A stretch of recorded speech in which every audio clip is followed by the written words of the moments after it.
Hey guys, welcome back to my YouTube channel. So guys, इस video के अंदर हम कवर करेंगे प्लांट ग्रोथ एंड डेवलपमेंट के एग्जाम्पल प्रॉब्लम्स को।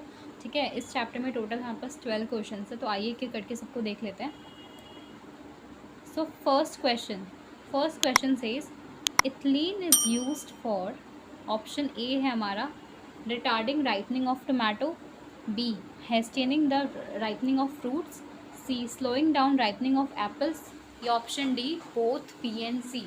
सो इथिलीन जो होता है हमारा, वो किस चीज़ में हेल्प करता है, इसमें ये पूछा है, राइट। तो अगर हम ऑप्शंस को ध्यान से देखें, सो हमारा जो करेक्ट ऑप्शन होगा इधर, वो होगा hastening of ripening of fruits. Okay, क्योंकि ये हमारी हेस्टेनिंग में हेल्प करता है। राइपनिंग जो होती है फ्रूट्स की, वो जल्दी हेल्प करके जल्दी हो, वो स्लो डाउन नहीं करता कुछ भी, एंड ना वो कुछ रिटार्ड करता है। ओके, मतलब राइपनिंग से रिलेटेड में वो रिटार्ड नहीं करता, बाकी वैसे रिटार्डेशन वो करता है, बिकॉज वी ऑल नो कि इथिलीन हमारे एक टाइप का इनहिबिटिंग हार्मोन है। ओके ओके, नेक्स्ट क्वेश्चन देखते हैं। Next question says coconut water contains, option A ABA, option B auxin, option C cytokinin, option D gibberellin. So coconut water जो होता है उसके अंदर हमारा साइटोकाइनिन प्रेजेंट होता है। ठीक है, ये NCERT की लाइन आपको याद होगा। अब देखते हैं third question the effect of apical dominance can be overcome by which of the following hormone, option A IAA, option B ethylene, option C gibberellin, या option D cytokinin. So guys, इसका जो correct option है वो है हमारा cytokinin, because cytokinin जो होता है वो एपिकल डोमिनेंस को अफेक्ट कर, मतलब उसको ओवरकम करता है, और कॉज कौन करता है, कॉज हमारा IAA करता है, ऑक्सिन करता है। ओके, अब देखते हैं हम फोर्थ क्वेश्चन में हमारा मैचिंग दे रखा है हमें, इसको ध्यान से देखो देख लिया आपने IAA। अब इसमें जो IAA है ये हमारा ऑक्सिन ही होता है।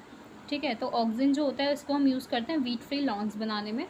जो ABA होता है हमारा एब्सिसिक एसिड, ये स्टोमेटा क्लोजर में रोल प्ले करता है। इथिलीन जो होता है अभी हमने ऊपर देखा राइपनिंग ऑफ फ्रूट्स में हेल्प करता है।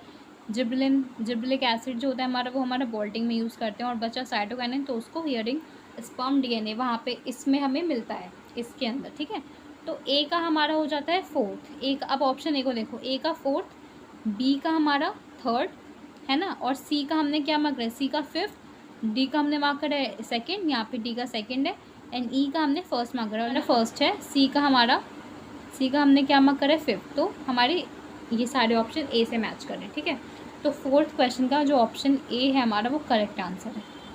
ठीक है, अब आगे चलते हैं। अब देखते हैं फिफ्थ क्वेश्चन क्या कह रहा है, ध्यान से पढ़ो। Apples are generally wrapped in waxed paper to, option A prevent sunlight from changing its colour, option B prevent aerobic respiration by checking the entry of oxygen, option C prevent ethylene formation due to injury, या option D make the apples look attractive. So आपने देखा होगा जो apples जो होते हैं उसको जब हम पैकिंग करते हैं तो उसको एक वैक्स के पेपर में रैप करते हैं। तो क्यों करते हैं, because to prevent the entry of oxygen, इसलिए करते हैं। ठीक है, तो इसका ऑप्शन बी सही है। अब देखते हैं सिक्स्थ क्वेश्चन क्या रहा है। Growth can be measured in various ways, which of these can be used as parameter to measure growth, option A देखो, increase in cell number, increase in cell size, increase in length and weight, या all of the above. तो हमें पता है जो length होती है, जो ग्रोथ होती है, उसको मेज़र करने के लिए बहुत डिफरेंट क्राइटेरियाज़ हैं हमारे। उसको हम नंबर में भी मेज़र करते हैं, उसको हम सेल साइज़ में मेज़र करते हैं, लेंथ में, वॉल्यूम में, वेट में, है ना, सब तरीके से। तो इसका हमारा ऑप्शन डी सही हो जाएगा।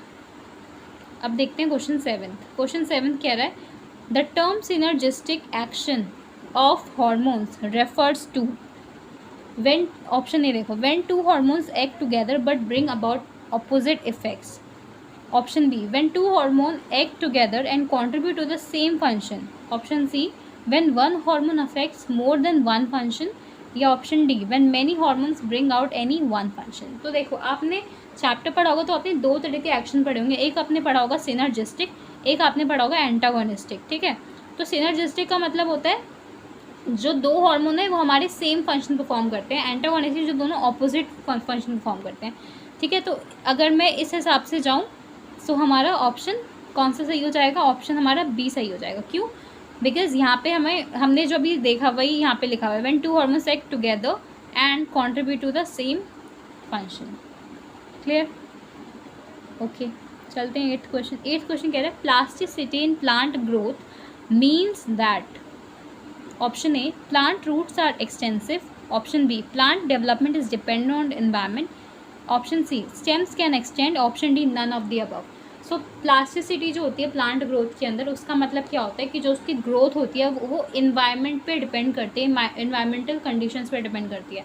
ठीक है, तो इसका हमारा ऑप्शन बी सही हो जाएगा। आप लोगों ने देखा होगा, आपने बटर कप पढ़ा होगा, कॉटन पढ़ा होगा, है ना, वहाँ पे आप लोगों ने देखा होगा कि अगर जब मैं बटर कप, जो मेरा बटर कप था, आपको अगर याद आ रहा होगा, जो मेरा बटर कप जो बुक में दे रखा है, तो उसका एक्वेटिक एनवायरनमेंट्स की शेप, जो लीव्स की जो शेप है इस प्लांट की, जो मेरी लीव्स हैं उनकी जो शेप है एक्वेटिक में अलग है, टेरेस्ट्रियल एनवायरनमेंट में अलग है। सिमिलरली आपने कॉटन कोरिएंडर का पढ़ा होगा, तो वहाँ पे वो जुवेनाइल फेज में उसका अलग शेप है, और जब वो अपना एडल्ट स्टेज में तो उसमें अलग उसका शेप है। ठीक है, तो ये सारे एग्जाम्पल है मेरे किसके, प्लास्टिसिटी के। इम्पॉर्टेंट है ये, इसमें नीट में क्वेश्चन आ चुका है, 2020 में ही आया था इस पे क्वेश्चन। हाँ, अब देखो नाइन्थ क्वेश्चन क्या कह रहा है। नाइन्थ क्वेश्चन कह रहा है to increase sugar production in sugar canes they are spread with IAA, cytokinin, gibberellin या फिर इथीन। तो देखो शुगर प्रोडक्शन के लिए हम क्या करते हैं कि उसका लेंथ इंक्रीज़ हो, है ना। तो लेंथ इंक्रीज़ करने के लिए जो स्टेम्स होती हैं उसकी, जो हमें जब लेंथ इंक्रीज़ करनी होती है तो वहाँ पे हम कौन सा हार्मोन यूज़ करते हैं, तो वहाँ पे हम यूज़ करते हैं जिबलिन। ठीक है, तो इसका ऑप्शन सी सही है। अब चलते हैं 10th क्वेश्चन की तरफ। 10th क्वेश्चन कह रहा है ABA एक्स एंटागोनिस्टिक टू। अब ये तो NCERT की लाइन है। अभी तक मैंने जितने भी क्वेश्चन करे वो सारे NCERT से थे, है ना, बिल्कुल NCERT की लाइन उठा के दे रखी थी, बस थोड़ा बहुत था। अब ये जो है बिल्कुल ही NCERT की लाइन है।